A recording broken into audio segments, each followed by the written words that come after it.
Alright, this is going to be what if Deku had the 10 shadows technique. Now we're just gonna start right into it.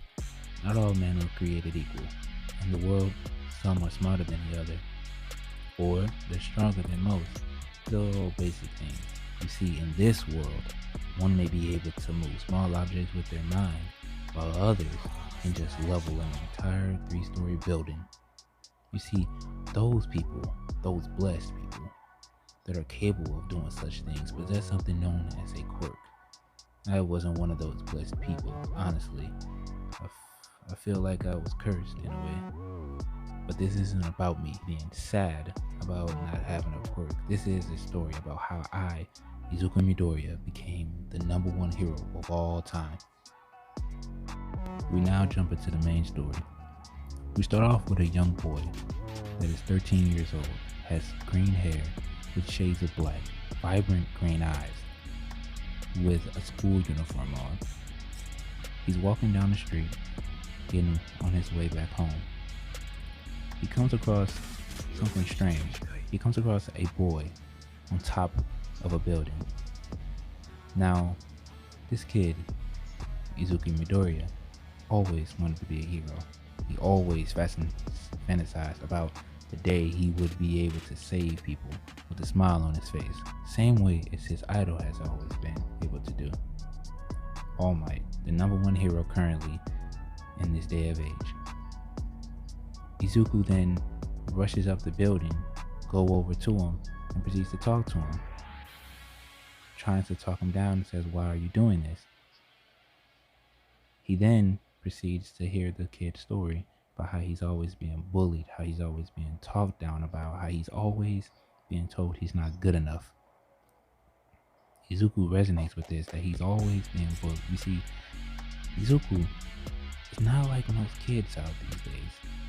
Not like most people, actually, in the world. Izuku is one of the many, few actually, that do not possess something special about them, which is known as a quirk, which allows them to do many magnificent things that any ordinary person wouldn't be able to do. Izuku is just purely human. He found this out on a day. He was 4 years old, the same day his best friend Bakugo found out that he had an explosion quirk. Everyone flocked to him like practically anything to a flame. And he soaked it all up and became as arrogant as possible. And every single day after that became Izuku's worst nightmare. He was constantly bullied, beaten, berated every day since the day he was 4 years old, due to the fact of him being quirkless. As much as he resonated with this, as much as he resonated with the fact that he also felt pain, he didn't want this. He didn't want this kid to just end his life like this in front of him. In fact, he wanted him to see the ways that he could be better. Izuku begins to talk to him. He begins to say, I also feel such a way. I also get bullied because I don't have a quirk. The kid then replies and says, then you should know that in this world, only the strong can survive, and the weak suffer under their feet. And before Izuku even utters another word, the kid leaps and jumps off the building. Now, Izuku, in his head, everything stops. Everything just stops. And all he feels is anger, hate, and just a lot of regret. And all that, and plus the suffering he felt just the moment of all them times he brought into his mind so that he could resonate with this person. All of it came into fruition, but one thing he truly wanted to do was save him. His ambition, his negative emotions, all of it mixed together, all in this one instant, and birthed something new, something that has not even been seen in this world for over 2,000 years. He manifests his cursed energy, but not only that, due to all of the suffering that he has been going through the past 9 years, through all of that, it births. He instantly, instinctually uses his curse technique for the first time. summoning a black dog out of his shadow and proceeds to have it as he runs out and reaches out to grab the kid. The dog instantly emulates his action to go after the kid. He rushes down as he goes for him, but he doesn't reach him. He sees something black rush past him, not knowing what it is. It grabs the boy, runs back up the building, and throws him on it. Izuku sees this. He's wondering what is going on. What just happened? I just saw the kid jump off. He ends up freaking out and running off of the building and running home. Izuku is running down the stairs. He's heading out the door. He then starts running down the street, but then he hears a voice. He hears screams. He hears yelling. He turns his head around and he sees nothing but blood, nothing but smushed meat on the pavement. You see, Izuku had the right idea to save the kid, and he did not think about anything else after that. After that happened, he just thought about running away, but he didn't think that the boy would not continue his plans. Izuku then sees all of this, and as he sees all of this, he breaks. He wants nothing more but to leave, go home, and see his mom. So that's what he do. He runs home as fast as he can, honestly, way more faster than he's possibly been able to before. He gets home, he runs through the door. He tries to search for his mom, but she isn't. He runs to his room, and he gets on his bed and begins to sit there, just sitting there for hours and hours, just crying, not making any noise, in silence, just crying. Then he comes to the thought, it was my fault. I should have saved him. I should have stayed. I should have talked more to him. But because I got freaked out, because I couldn't save him, he starts to berate himself more and more and more and more, hitting himself on the head. Then his mom comes through the door. She's calling for him. She hears nothing more than just yells of Izuku in his room. She rushes up to his room, wondering what's going on, actually frightened that something may have happened. She gets there and she sees nothing but her boy hitting himself on the head, yelling that it's my fault. She goes over and she grabs him on his hand and tells him to stop. What is wrong? Izuku then looks at her with nothing but tears in his face, nothing but sorrow and pain, and tells her it is all his fault. I couldn't save him. I should have saved him. Inko begins to sit there wondering what's going on. What is he talking about? She tells Izuku to start from the beginning. Izuku tries to speak. He says that there was a boy that he met. He's seen on his way home. He wanted to jump off the building. Inko actually shocked by this. Izuku continues and says, I rushed up to the building. I wanted to stop him. I tried to stop him. I tried to talk to him, and he jumped off. But then he didn't, and then I got freaked out, so I ran out the building. I thought he was safe. I thought he didn't want to.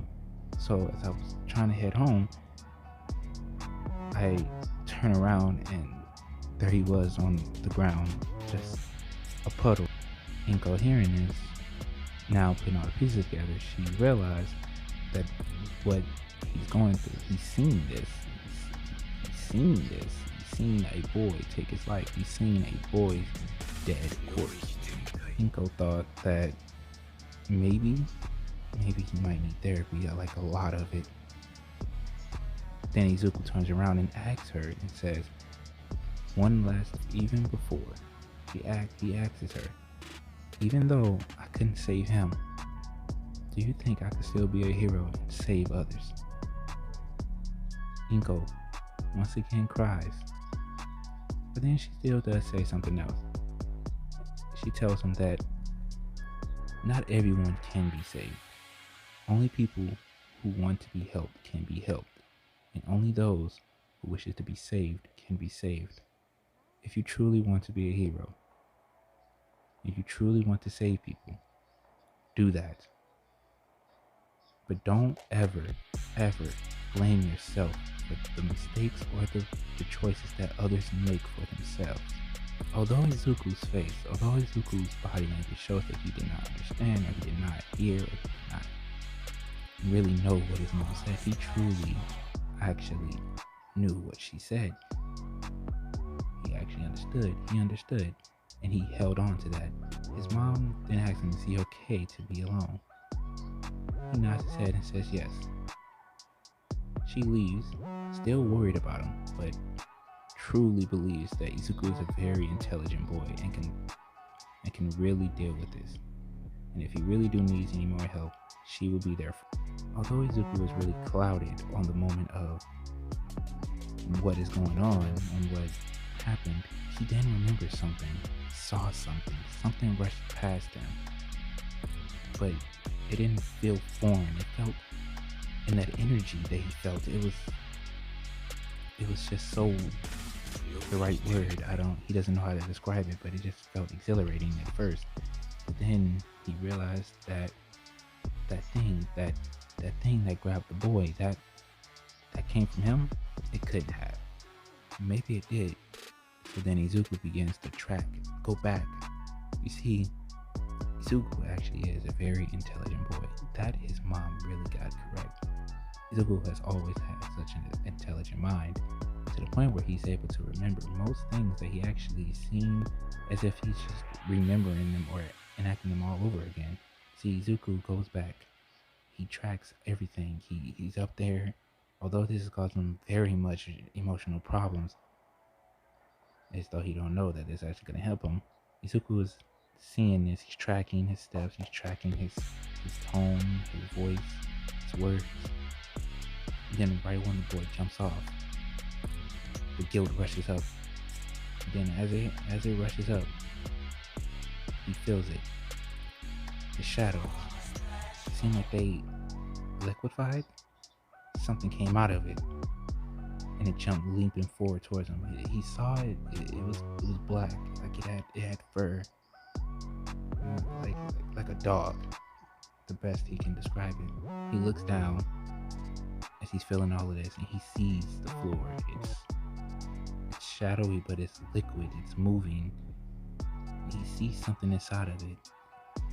Something with fangs. Something not evil, definitely not evil, but dark, but powerful as well. Izuku then jumps up on his bed. He reaches down into it, and he feels something. He feels fur. It's definitely a dog, he says. He tries to bring it out, but it's not working. He doesn't know exactly why not. The dog ends up proceeding to gently rub itself against his hand inside of the shadow. And then Izuku notices another pair of eyes. Another dog. Izuku then looks at himself and wonders, why can't I summon them? Why can't I pull them out? See, the thing about it is, he may not be able to talk, he may not be able to summon them, but he can still kind of communicate with them. Not in words, but in understanding, sort of. As he's touching the dogs, they end up sending him a sort of suggestion. Not as much as a sort of talking to him. They suggest hands, sign, hands, sign. That's what he's picking up from them. Izuku's not really understanding, but he figures that they want him to use his hands, and he must sign. So he goes over to his computer, and he looks up hand signs for dogs. And when he looks up the hand sign for dogs, he comes across one. Now, he's putting the hand sign out, the iconic one for defined dogs, obviously. He put his hand sign out, and he's wondering why they're not coming out. Now, he then goes back into his head and says, okay, I got the sign that they told me about, but why not? Why isn't it there? Maybe if I think back, goes back again. And as he's constantly reliving this, all the emotions are just flooding, which is also fueling his cursed energy. And as he finally does it. He put his hands together and he pushes very hard, and one of the dogs pop out. The black dog pops out that he saw earlier. He looks at him, and the dog looks at him. He rushes over to try and place his hand on his head. The dog gently lowers his head to allow him to. He asks him his name. He noticed that the dog doesn't have one, so he decides to name him himself. He calls him Hati. He then asks him, "Do you like that name?" The dog then nods his head. He notices that the dog can actually truly understand him. So then he asks him, "Are you my quirk?" The dog then nods his head no, saying no. "You're not my quirk?" Izuku asks him curious. "No." The dog ends up signing. Izuku asks him, "Then what are you? Are you just my ability?" Izuku asks. The dog then just nods his head, saying yes, that I am your ability. But as Izuku is using this, he notices something, that this energy he's using, it doesn't feel like it. It doesn't just feel like it did before. Exhilarating and powerful. It feels wild, negative, even just, it feels as if just can't think of nothing but negative thoughts. And as he's thinking this, it slips away. The dog ends up liquefying into the shadows, and that feeling ends up disappearing. Izuku wondering what happened. Where'd he go? I didn't want him to leave. And he says, "Could that be it? Could the negative emotions, the negative thoughts, the bad thoughts that I felt, was that what was fueling me?" He then goes on to then think that maybe I should focus on this a little bit later. I feel a little tired. I think I need to go to sleep. And Izuku then goes to bed. And this is where I'm going to end it off. I really appreciate it to those who actually stayed throughout the entire this video, and I really want to say that to anybody who actually did like me back then, I really appreciate it. And I'm sorry that I actually took this very fucking long ass break.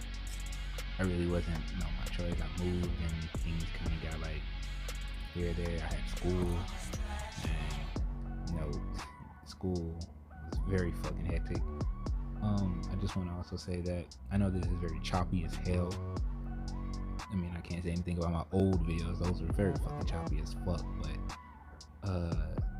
I really hope that you guys like this. I'm definitely going to be working more on this. Definitely. And if anything, I really feel like revamping a lot of my old videos before I really start going into more different ones than anything. If there is a series that you do want me to like revamp on or retell or add more things to it, just tell me in the comments, and I really do got you. I'm actually going to be doing this more. It's just, it does take time. I really want to think about the things that I'm going to be doing now, and not really just a lot of the time free spitting. There's going to be some stories that do seem like they're really just off the dome, which they would be, and there's some stories that has like they're being guided, and those I really do want to try and do. And again, I am very appreciative to all those who sit and listen to me tell these fucking stories. I really do appreciate